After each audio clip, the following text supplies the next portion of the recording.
This episode of The Young Turks is brought to you by FreshBooks Online Invoicing.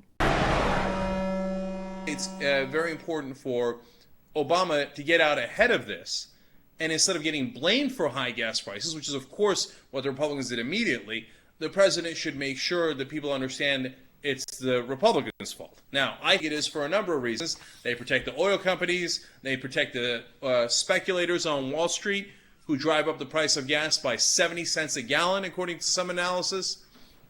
Of course, the Republican plan is to protect the oil companies in general, and that doesn't help our gas prices at all. But we had an interesting situation here where John Boehner, Speaker of the House, Republican leader in the House, obviously, for a second let off his guard and said, you know what, maybe the oil subsidies should be looked at. And we've got it on tape. Here he was with ABC News. Let's watch. I'm sure you saw that the former CEO of Shell Oil came out and said that the company, they don't need these subsidies. I don't think the big oil companies need to have the oil depletion allowances. But for small, independent oil and gas producers, if they didn't have this, there'd be even less exploration in America than there is today. So would you be in favor of seeing some of these subsidies that are going to big oil at times of record profits? It's certainly something that we ought to be looking at. Of doing away with these subsidies? We certainly ought to take a look at it. We're at a time when the federal government's short on revenues. We need to control spending, but we need to have revenues to keep the government moving, and they ought to be paying their fair share. Well, the president's proposed doing away with eight different subsidies. This would be about $4 billion a year. You think that's worth doing? I think we ought to take a look at it. What? That was the Republican leader saying that we should look at oil subsidies and that he thinks maybe the president has a decent plan for it? So obviously that couldn't stand. Immediately, there was a world of criticism right now. I mean, it's like, what are you doing, man? Don't you know who you work for? You work for the oil companies. Get in line.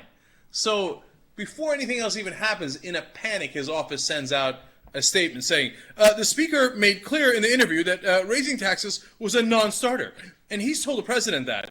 He simply wasn't going to take the bait and fall into the trap of defending big oil companies. So, of course, who's going to step up to defend them and criticize Boehner as soon as this news came out? Rush Limbaugh, defender of the rich and powerful. Take it away, Rush. John Boehner, the Speaker of the House, has indicated in an interview with ABC that he is open to the idea of reducing the so-called oil subsidies. And he used a phrase that has been popularized by the left. It's about time the oil companies paid their fair share. He's open to them paying their fair share. And open to the idea of reducing their subsidies when we need them the most.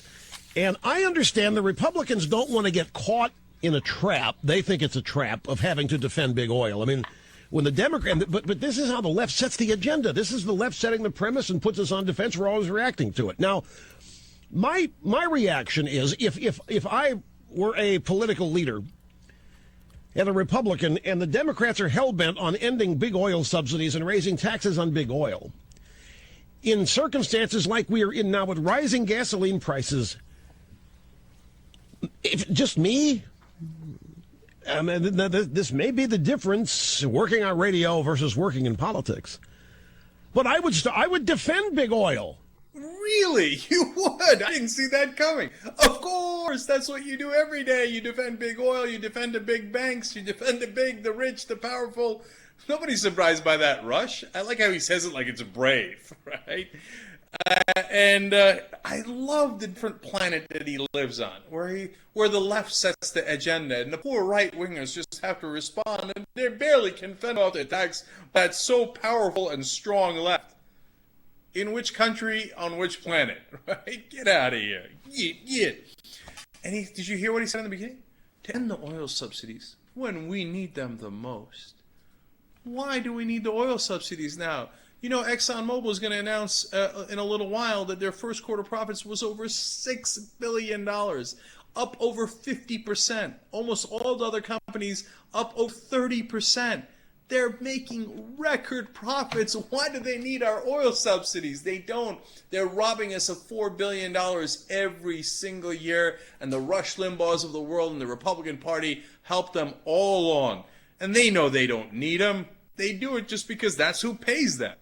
If you're a freelancer or running your own business, you probably don't like managing your invoicing. FreshBooks is an easy-to-use online service that takes the pain out of invoicing. It will literally save you time, get you paid faster, and make you look professional. With FreshBooks, you can easily create and email invoices that your clients can view online, save as a PDF, or pay immediately with PayPal and most other payment systems. Features like automated payment reminders, time tracking, and their mobile app make invoicing easier than ever. The best thing about FreshBooks is that getting started is completely free. Sign up for a free account and send a few invoices. FreshBooks likes TYT so much that they're giving away a birthday cake each week to someone that signs up from the show. All you have to do is create a new account and enter TYT in the How Did You Hear About Us section. And no, it doesn't need to be your birthday to win.